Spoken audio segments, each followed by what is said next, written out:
بسم اللہ الرحمن الرحیم۔ السلام علیکم ورحمۃ اللہ وبرکاتہ۔ تمام دیکھنے اور سننے والوں کو مسائل یوٹیوب چینل میں خوش آمدید۔ دوستو انشاءاللہ العزیز آج کی اس ویڈیو میں ہم آپ کے ساتھ چند اہم مسائل شیئر کریں گے جو کہ کم لوگ ہی جانتے ہیں۔ انشاءاللہ العزیز یہ مسائل ہم سوال و جواب کی صورت میں آپ کے ساتھ شیئر کریں گے تاکہ سمجھنے میں آسانی رہے۔ شروع کرتے ہیں آج کی ویڈیو کو نبی کریم صلی اللہ علیہ وسلم پر درود پاک پڑھنے سے۔ اللہم صلی علی محمد وعلی آل محمد کما صلیت علی ابراہیم وعلی آل ابراہیم انکا حمید مجید۔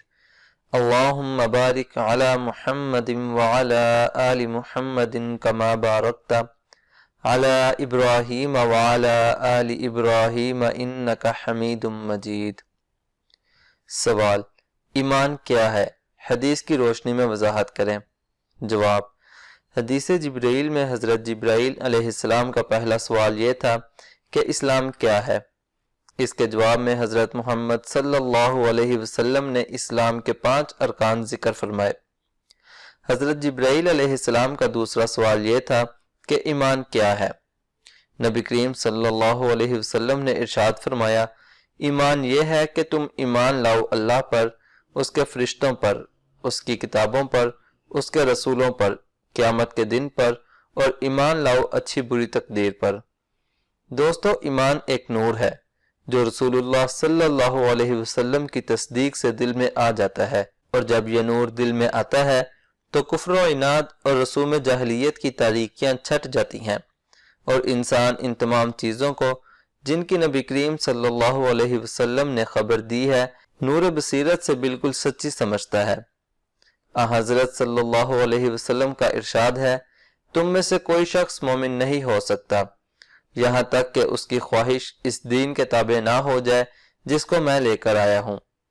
سوال: اگر کوئی گونگا شخص اسلام قبول کرنا چاہے تو وہ کیسے کرے گا؟ کیونکہ نہ تو وہ سن سکتا ہے اور نہ ہی بول سکتا ہے۔ جواب: اگر کوئی گونگا شخص اشارے سے توحید و رسالت کا اقرار کرے تو وہ مسلمان ہو جائے گا۔ سوال: کیا کوئی عام انسان جو نماز روزے کا پابند ہو کسی غیر مسلم کو مسلمان بنا سکتا ہے، اور اگر بنا سکتا ہے تو اس کا طریقہ کار کیا ہے؟ جواب: غیر مسلم کو کلمہ شہادت پڑھا دیجئے، اور جس کفر میں وہ گرفتار تھا اس سے توبہ کروا دیجئے، بس مسلمان ہو جائے گا۔ اس کے بعد اسے اسلام کی ضروری باتوں کی تعلیم دیجئے۔ سوال: دین اور مذہب میں کیا فرق ہے؟ جواب: دین اور مذہب کا ایک ہی مفہوم ہے۔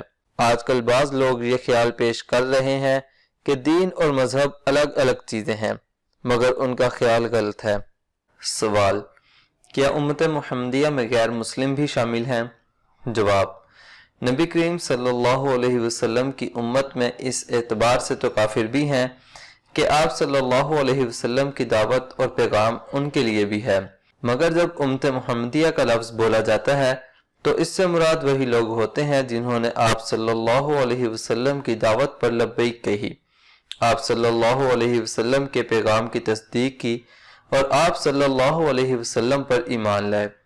سوال: اللہ تعالیٰ کی طرف سے نازل کردہ 4 کتابوں میں سے کسی ایک کتاب میں بھی تبدیلی یا اس میں اپنی مرضی سے کچھ گھٹا یا بڑھا کر اس کی پیروی کی جائے تو کیا اس صورت میں پیروی کرنے والے اہل کتاب کہے جائیں گے؟ جواب: قرآن کریم تو تحریف لفظی سے محفوظ ہے، اس لیے قرآن کریم کے بارے میں تو یہ سوال غیر متعلق ہے۔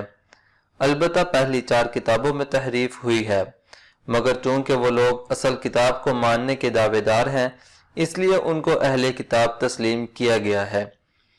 دوستو آج کی یہ ویڈیو بہت ہی معلوماتی ویڈیو ہے، کیونکہ اس ویڈیو میں ایسے مسائل شیئر کیے گئے ہیں جو بہت ہی کم لوگ جانتے ہیں، لہٰذا میری آپ سے گزارش ہے کہ اس ویڈیو کو زیادہ سے زیادہ شیئر کریں تاکہ یہ ویڈیو میرے اور آپ کے لیے صدقہ جاریہ بن سکے اور زیادہ سے زیادہ لوگ اس معلومات کو حاصل کر سکیں۔ امید کرتا ہوں کہ آج کی یہ ویڈیو آپ کو ضرور پسند آئی ہوگی۔ ویڈیو پسند آنے کی صورت میں ویڈیو کو لائک کریں اور اپنے دوستوں کے ساتھ بھی ضرور شیئر کریں، اور مزید اسلامک مسائل کے لیے ہمارا چینل مسائل ضرور سبسکرائب کریں۔